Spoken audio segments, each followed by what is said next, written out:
In this episode, we are reading stories from Korean military. I already made a few episodes dedicated to the theme, and I recommend you to check out especially the first episode to understand the characteristics of Korean military. I'll leave the link in the description and at the corner of the screen. To give you a brief idea, military service is mandatory in South Korea for any healthy young man between 18 and 40, mainly due to the North Korean situation. The current service period is about 18 months, give or take, but in the past it was as long as 3 years. The military provides necessary training, accommodation in the form of barracks, food and basic supplies of clothing, etc., but otherwise, soldiers on mandatory service are paid next to nothing. Due to the strictly hierarchical nature of military, either physical or emotional abuse from the officers or senior soldiers is unfortunately not uncommon. Soldiers also have very much limited freedom of movement, most of the time confined to their designated base, even outside the official work hour. In other words, you are stuck in the given situation and the same set of people 24/7 without an option of escape unless you get a vacation, end up in a military prison for breaking a rule, seriously injure yourself, or die. Today's episode is particularly focusing on people in the military. Weird person can be anywhere and at any corner of the society. But if you think about it, most of us live in a certain bubble. As we grow up and attend local schools, we usually meet people from similar economic status, regional culture, and social outlook. But military is really a mixed bag. You can meet people from all the different corners of the country, of radically different background and education. Not only the highly strong nature of military environment tends to bring out the best and worst of one's nature, but also because you have to live with these radically different people 24/7 and for months and months on. Their quirks and oddity would have direct implication to your life. So, here are 4 allegedly true stories about strange, creepy, or even dangerous characters people encountered in the military. As always, handpicked, translated, and narrated by a host, Anthony.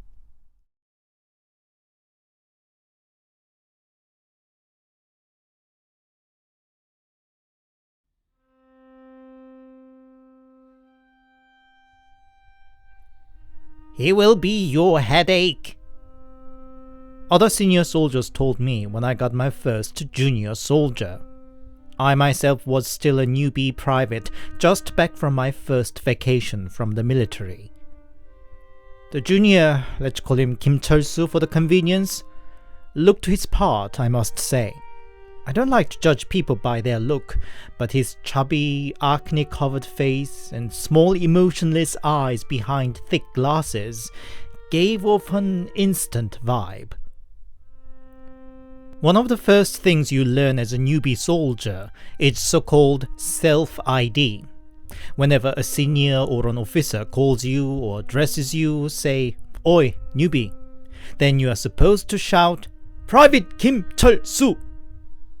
How snappy and loud you are with it is often thought to indicate how well you are adapting to the new life in the military. And for Chul-soo, it took 1 month to finally get it. When a senior called for him, he just mumbled something with an agitated look. I mean, he couldn't be so dumb considering he attended one of the top universities before the military service. Even after he got the self-ID down, he never gave a clear, snappy response when somebody asked him a question. It'd normally take repeating the same question a few times to get any reaction from him. In senior soldiers' shoes, it was a very frustrating situation. At least at first, most seniors tried to be patient, almost treating Chul-soo like a little kid learning everything for the first time. But there was no sign of change till he became a corporal. More temperamental seniors sometimes lost control and beat him too, But still, nothing changed. Naturally, he was ignored by everybody, by his seniors as well as his own juniors. I was not only his direct senior, but also was given the role of the company counselor, so I tried to invite him to talk with me several times.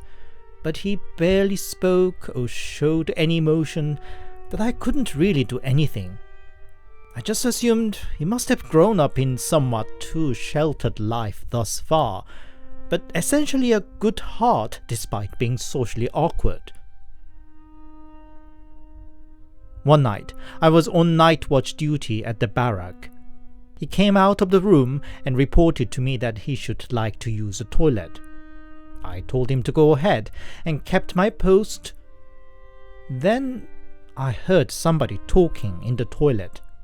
I wondered and got closer to hear, and it was Chosu talking to himself.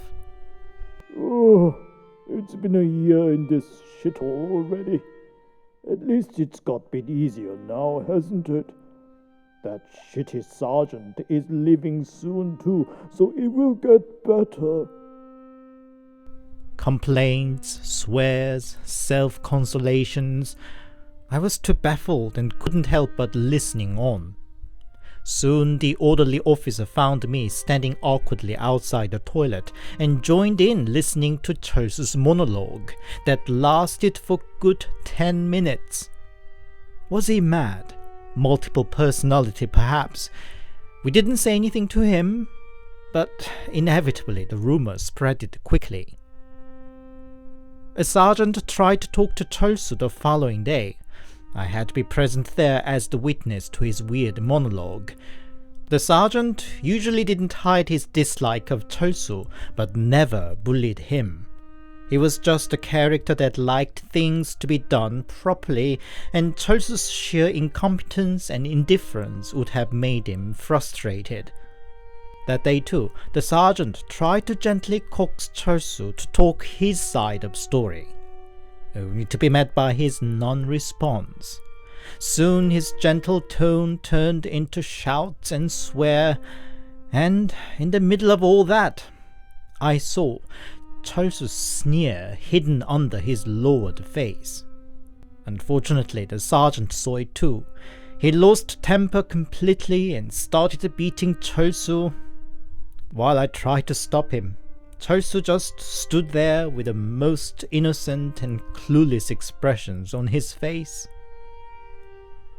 Up until that point, despite the frustration, the majority thought Chosu as a poor silly boy, that we should let him off easy, otherwise he might try to kill himself or something. But instant made the opinions turn completely, that he should be a creepy psycho. And I'm sad to say, that turned out to be true. When he himself became the most senior sergeant, he turned nasty and brutal to his juniors. In the end, he went to army prison after beating a junior soldier up. I'm still not sure what he was. Was it all a show from the beginning? His image as totally innocent and totally incapable? Or was it the army that turned him into nasty?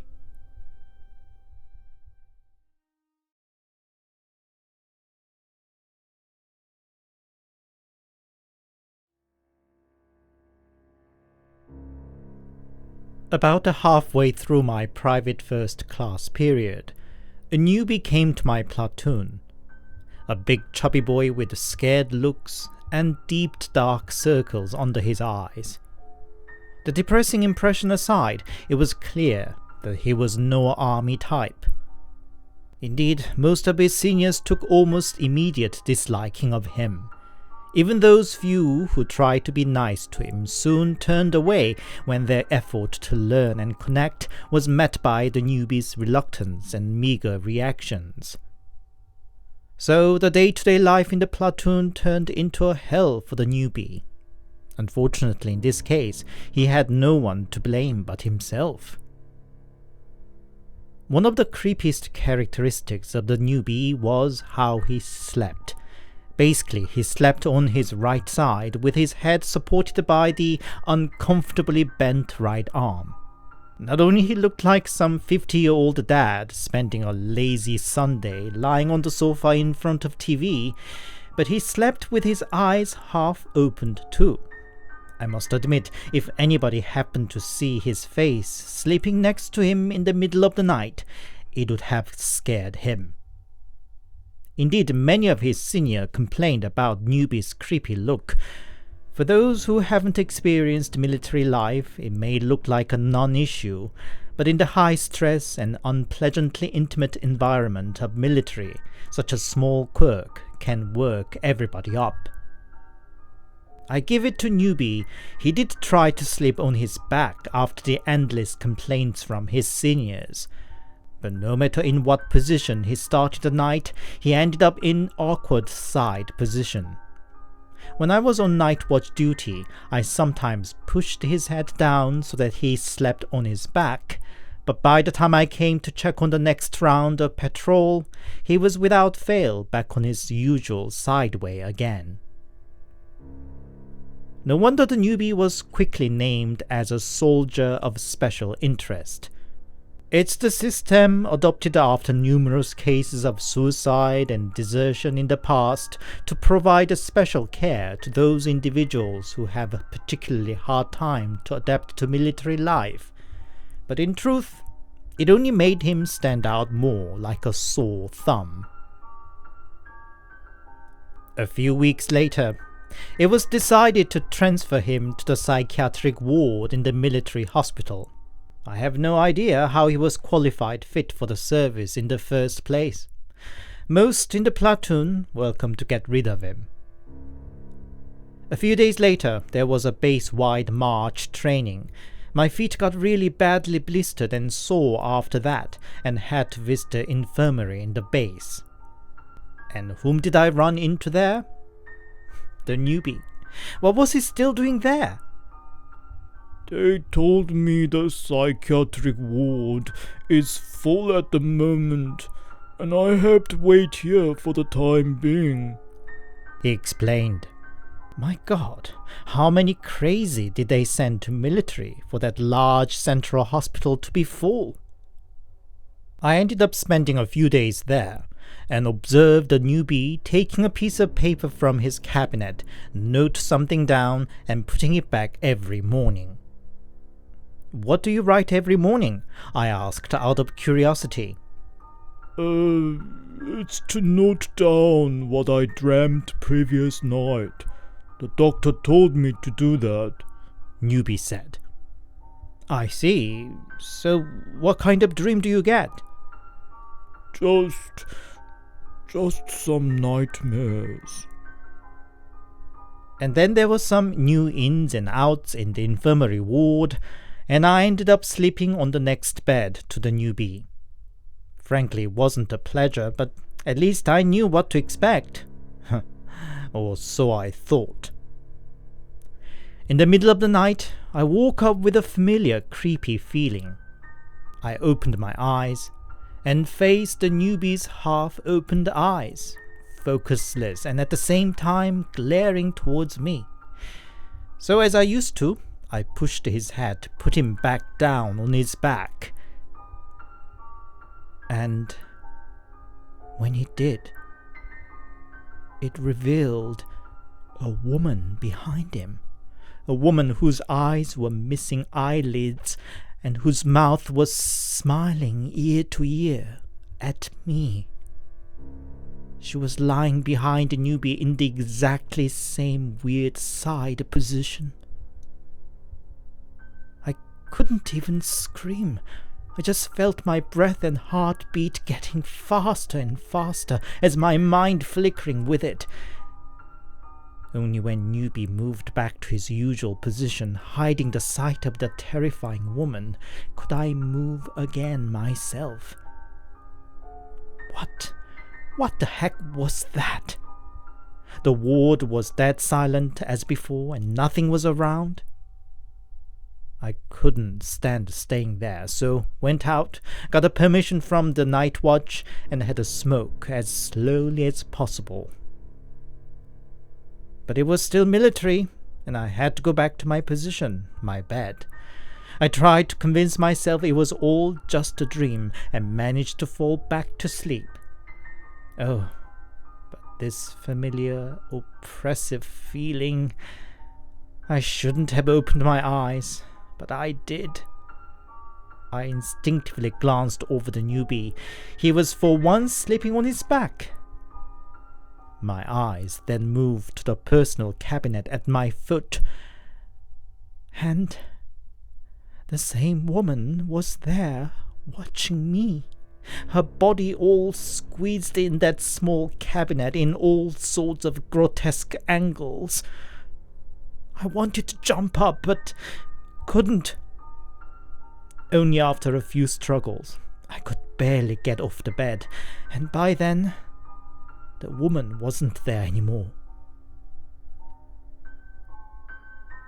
In the morning, I talked to the newbie about what I saw the previous night, trying to make it sound as nonchalant as possible. Newbie didn't say anything, but silently took out a folded piece of paper from his pocket and handed it to me. I read what was written there and was dumbfounded. It was what he wrote of his dream just that morning. It was written in the first-person perspective, describing what he did and saw in the dream, which included how he observed me slipping from the cabinet, as if he himself were the horrible-looking woman that I saw. I convinced the medical officer that I could rest back in the barrack, and left the infirmary right that afternoon.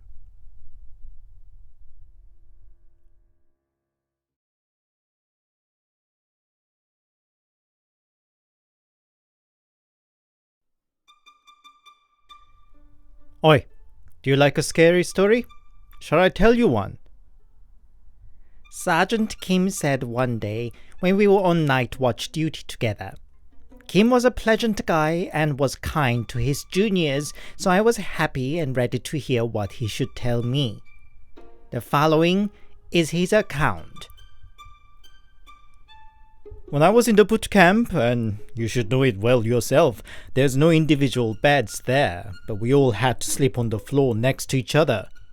Right next to me was a boy called Taejin, and he was something. I mean, everybody in the boot camp would look a bit moody and stressed, but he looked particularly dead, like a doll. Couldn't read much emotion from his blank face, yet his eyes alone were always glaring something. Well, that much would have been other mates saw of him, but because I stayed right next to him, I saw more. He would be talking to himself, staring into the air. And when I listened to it closely, it wasn't consistent either. He spoke sometimes in a polite form and then more blunt other times. Into the third day at the boot camp, I had to ask him, "Hey, why do you talk to yourself?" You see, there's a ghost here. I was just talking to him," was his reply. I was told I was going to meet all sorts of crazy people in the military, but didn't expect it so soon and so close. Anyway, it piqued my interest, and I asked him all sorts of silly questions, like if a maiden ghost was real, how about shamans? He said he did run into maiden ghosts a few times, and he was no shaman himself, but just born with a third eye. And then I couldn't resist asking him if there was a ghost in our room too. Taejin hesitated a bit, and then pointed at cabinet number 3. "There's one there, actually." He said there was a spirit of a young boy crouched underneath the cabinet, and every night he would try to climb up the cabinet. By then the entire room was listening to what he said, and the mate who was occupying the cabinet number 3 shouted him down that shut the nonsense. We all laughed and left it at that. Into the second week, the mate of the cabinet number 3 asked other mates in the room who the heck touched his helmet every night. Apparently his helmet would fall from the cabinet every night and wake him up. He blamed Taejin that his nonsense about the ghost prompted some shit to play that prank on him. As usual, Taejin said in a low voice, showing no emotions on his face. So I told you. It's the boy. He climbs up the cabinet and ends up holding on to the helmet. No wonder he falls down every time together with the helmet. The whole room fell into silence because Taejin said it so matter-of-factly.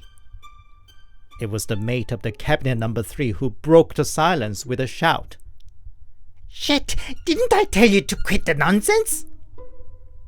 It almost led to proper fight until the drill sergeant came in and shouted us down. The mate of the cabinet number 3 pleaded his case, and the sergeant ordered the night watch to watch on the cabinet number 3 that night, if his claim be true. Indeed, in the middle of the night, the helmet fell. Not only that, the night watch added the details thus far unknown, that the helmet was dragged towards the edge of the cabinet by itself before it fell, as if somebody invisible pulled it down. With a witness from the third person, the mate was finally granted a different spot and the cabinet number 3 was left unoccupied. And right that night, while everybody was asleep, the cabinet number 3 fell forward.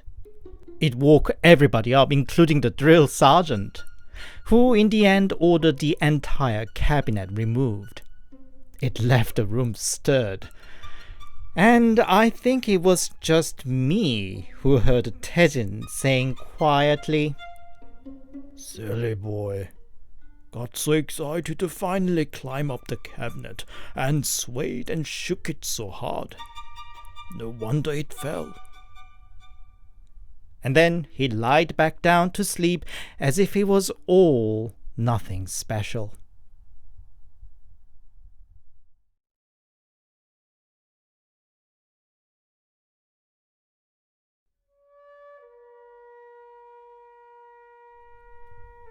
I am omitting any detail that may suggest which military base it took place, so please don't assume anything. Spring 2009, it was Sunday. I, by then a well-worn sergeant, played a board game with a mate, and those who just came back from the Sunday service at church nagged us to let them join in. From the outside, I could hear the boys from the 1st Battalion playing football with the usual healthy dose of swears and shouts. By all measures, it was just any usual Sunday, as peaceful as you could get in the military base. At lunchtime, I didn't feel like the usual lackluster offer from the mess hall, so instead went to PX to grab some snacks.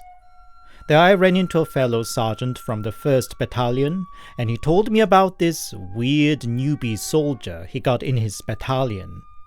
That he seemed to have turned to self-cutting or something. As they played football earlier, he saw the newbies wearing all stained clothes. My mate was about to taunt him to wash his clothes. Then he realized the stains were of blood. He asked the newbie if he got hurt somehow, but the newbie replied, "I'm not hurt. It's not my blood."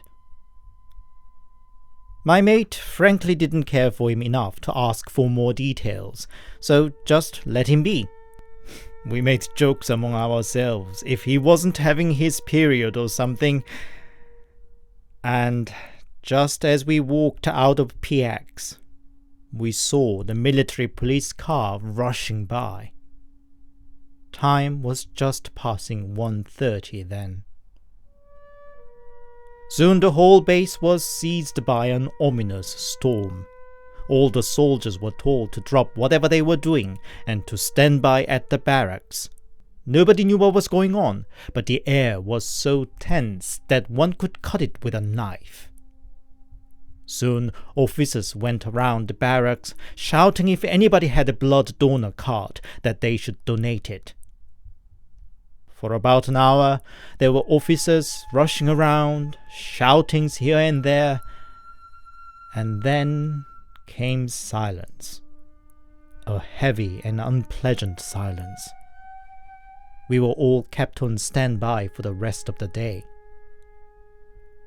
It was only by the dinner time that we heard what happened.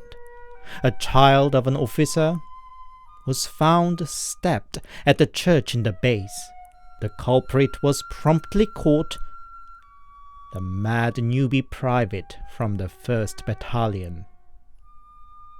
That crazy guy stabbed a poor kid at the throat multiple times who was playing alone in the empty church after the morning service, and with his clothes still stained with the blood of the kid, he nonchalantly joined the football game.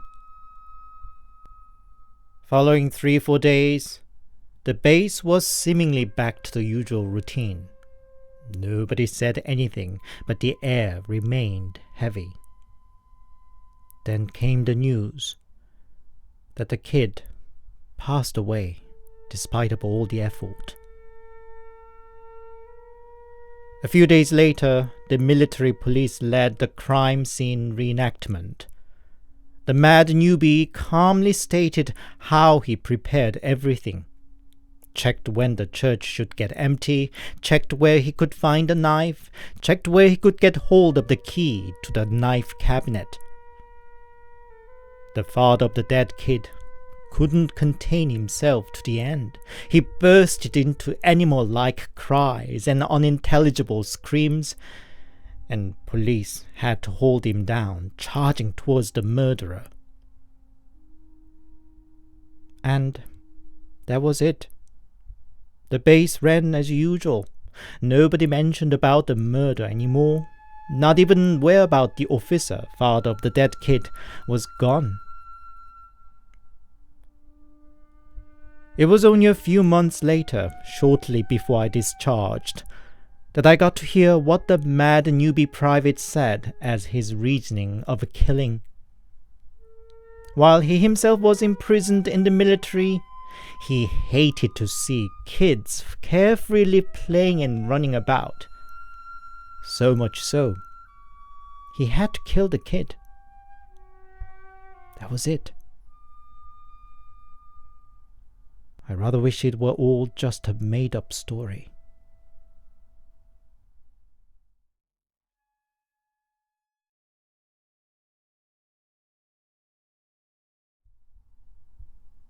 Hi, it's Anthony here, and thank you very much for listening. I hope you enjoyed today's stories. I might sound much too negative about the whole military thing. I mean, I understand why it's necessary, and for some, it represents a service to your country and an opportunity to learn and experience something new.